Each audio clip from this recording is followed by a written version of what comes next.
வாழ்வில் எல்லோருக்கும் முதல் காதல் இருக்கும்.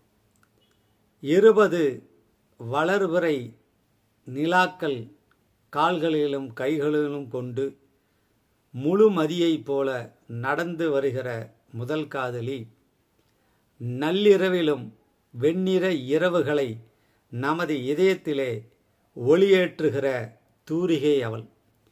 தேவதையின் நிழல் படம். காதலியின் முதல் முத்தம் வாழ்நாளில் என்றுமே மறக்க இயலாது.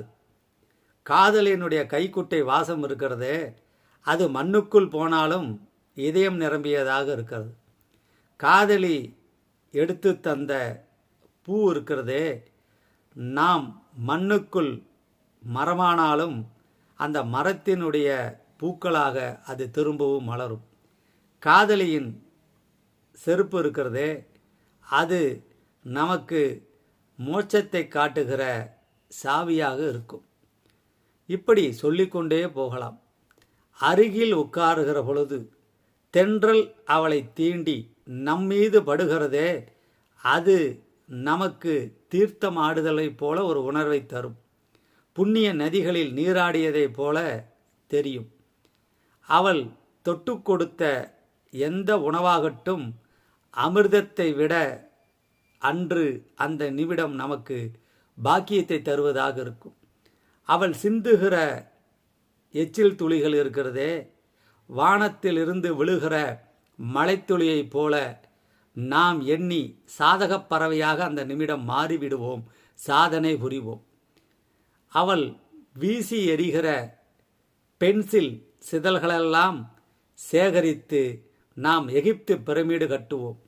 நள்ளிரவில் நாட்டியம் ஆடுகிற நமது எண்ணங்களுக்கு ஓசை அபிநயம் பிடிப்பவள் நமது காதலி. காதலியே மனைவியாக வருவாங்க, அது சில பேர்த்துக்கு வரும்.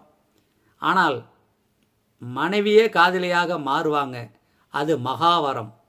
எனவே காதலித்தாலும் திருமணம் செய்து கொண்டு காதலித்தாலும் அது அவரவர்களுடைய தனிப்பட்ட ஜாதக அமைப்பு விதி.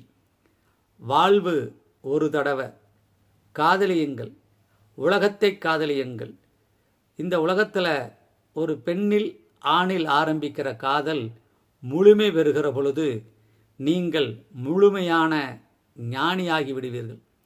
காதலிக்க முடியாத பொருள்களை இறைவன் ஒரு பொழுதும் படைப்பதில்லை என்று காதல் என்கின்ற அந்த காற்று பலூனை உடைத்துவிட்டு பிரபஞ்ச காற்றுக்குள் நுழைந்து விடுவீர்கள்.